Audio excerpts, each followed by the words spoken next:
امام شافعی کہتے ہیں جب میں امام مالک کے پاس پڑھنے گیا تو ان کی ایک ہی ادا مجھے کھا گئی اور میں نے کہا نوکری کروں گا ساری زندگی شخص کی۔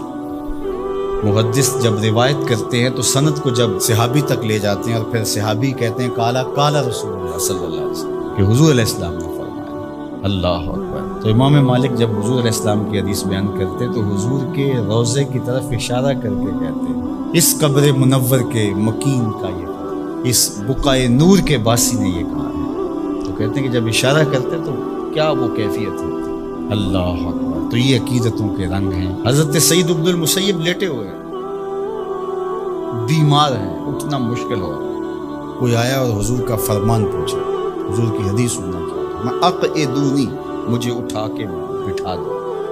تو حضرت لیٹے لیٹے بیان کر دیجیے۔ فرمایا انی اکرہ ان احدث حدیث رسول اللہ وانا مستجیر۔ کہا یہ میں گوارا ہی نہیں کرتا کہ حدیث حضور کی بیان کروں اور خود لیٹا رہا۔ امام مالک کی دہلیز پہ اگر کوئی شخص آتا تھا تو اسے پوچھتے تھے کیا کام ہے۔ اگر وہ کہتا کہ میں حضور علیہ السلام کی حدیث سننی ہے آپ سے، تو فرماتے کہ پھر تھوڑا انتظار کرنا ہوگا، مجھے غسل کرنا۔ غسل کرتے، خوشبو لگاتے، تخت بچھ جاتا، بخور سلگھا دیا جاتا، پھر اس کو بٹھاتے اپنے سامنے، کہا اب پوچھو میں تمہیں حضور کا فرمان سنوں۔ یہ اہتمام ہے حضور کی حدیث کی روایت۔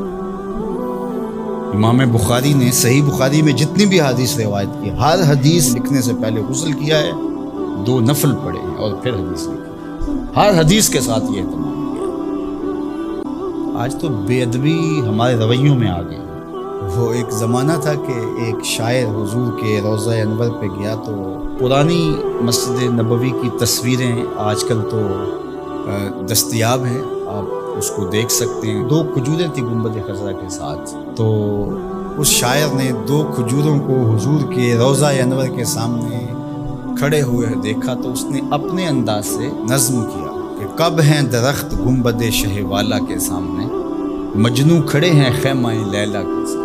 لوگوں نے کہا کمال کر دیا، کیسا تخیل پیش کیا۔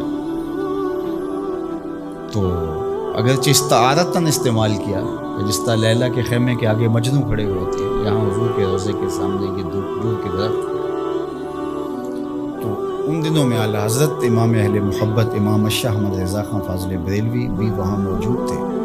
تو کسی نے جا کے ان کو یہ شعر سنایا تو آپ کی رگے غیرت اور رگے حمیت بھڑک اٹھی۔ آپ نے فوج کو بلایا گیا، کہا کہ تیری جرأت کیسے ہوئی کہ میرے رسول کے روضے کو لیلا کے خیمے سے تشبیہ۔ نے کہا حضور میری تو توجہ ادھر نہیں گئی، میں نے تو استعارتاً بات کر دی۔ تو کہا کہ تمہارا پہلا مصرع تو ٹھیک ہے لیکن دوسرے میں اصلاح دیتا ہوں۔ اس نے کہا ارشاد تو آپ نے اصلاح دی۔ اس نے کہا تھا کب ہیں درخت گنبد شہ والا کے سامنے، مجنوں کھڑے ہیں خیمہ لیلا کے سامنے۔